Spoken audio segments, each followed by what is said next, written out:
Lord said to Moses, "Depart, go up from here, you and the people whom you have brought up out of the land of Egypt, to the land which I swore to Abraham, Isaac, and Jacob, saying, to your offspring I will give it. I will send an angel before you, and I will drive out the Canaanite and the Amorites, the Hittites, the Perizzites, the Hivites, and the Jebusites. Go up to a land flowing with milk, honey, but I will not go up among you, lest I consume you on the way, for you are a stiff-necked people." When people heard this disastrous war, they mourned, and no one put on his ornaments. For the Lord has said to Moses, "Say to the people of Israel, you are a stiff-necked people. If for a single moment I should go up among you, I would consume you. So now take off your ornaments, that I may know what to do with you."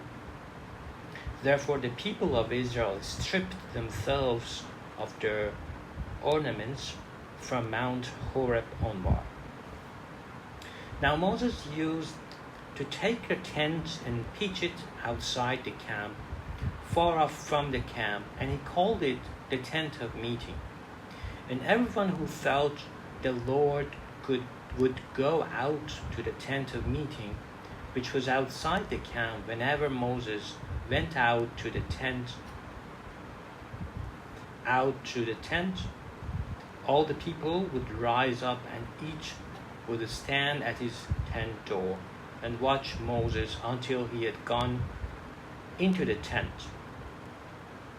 When Moses entered the tent, the pillar of cloud would descend and stand at the entrance of the tent, and the Lord would speak with Moses.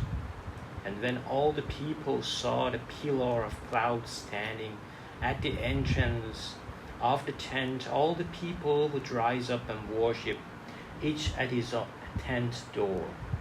Thus the Lord used to speak to Moses face to face, as a man speaks to his friend. When Moses turned again into the camp, his assistant Joshua, the son of Nun, a young man, would not depart from the tent. Moses said to the Lord, You say to me, bring up this people, but you have not let me know whom you will send with me. Yet you have said, I know you by name, and you have also found favor in my sight.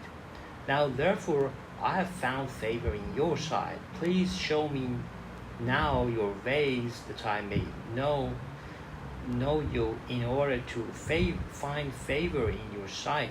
Consider too that this nation is your people.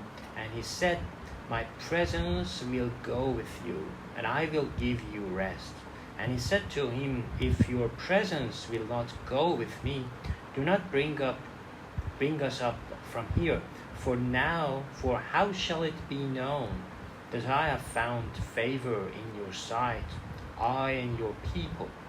Is it not in your going with us, so that we are distinct, I and your people, from every other people on the face of the earth? And the Lord said to Moses, this very thing that you have spoken I will do, for you have found favor in my sight, and I know you by name. Moses said, please show me your glory. And he said, I will make all my goodness pass before you, and will proclaim before you my name, the Lord. And I will be gracious to whom I will be gracious, and will show mercy on whom I will show mercy. But he said, you cannot see my face, for man shall not see me and alive. And the Lord said, behold, there is a place by me where you shall stand on the rock, and while my glory passes by, I will put you in a cleft of the rock, and I will cover you with my hand until I have passed by. Then I will take away my hand, and you shall see my back, but my face shall not be seen.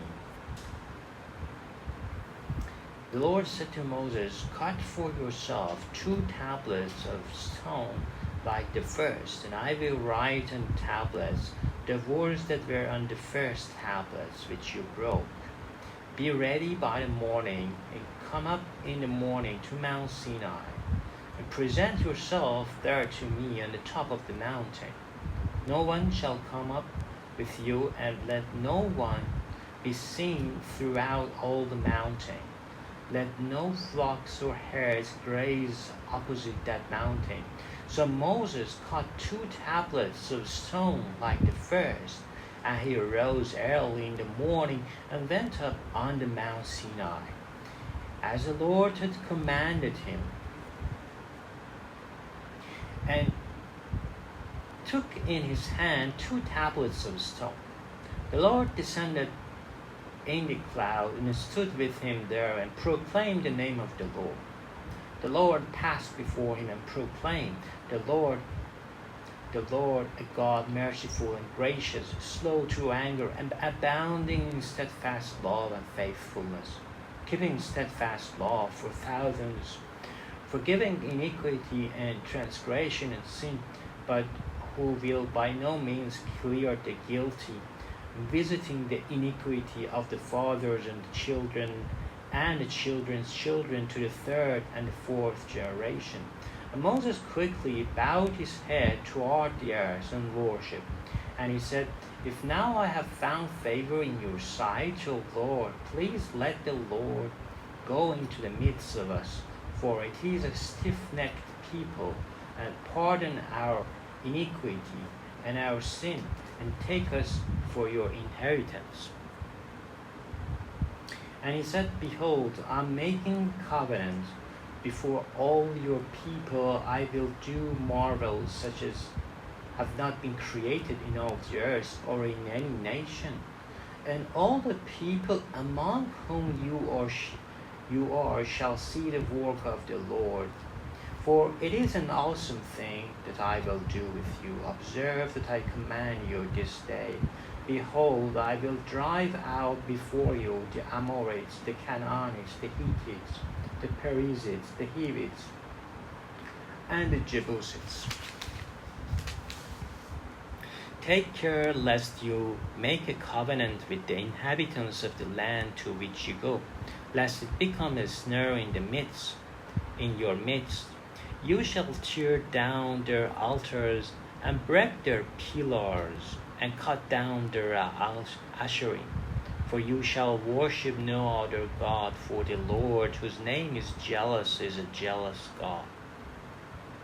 Lest you make a covenant with the inhabitants of the land, and when they war after their gods and sacrifice to their gods, and you are invited, you eat of his sacrifice, and you take of their daughters for your sons, and their daughters war after their gods, and make your sons war after their gods.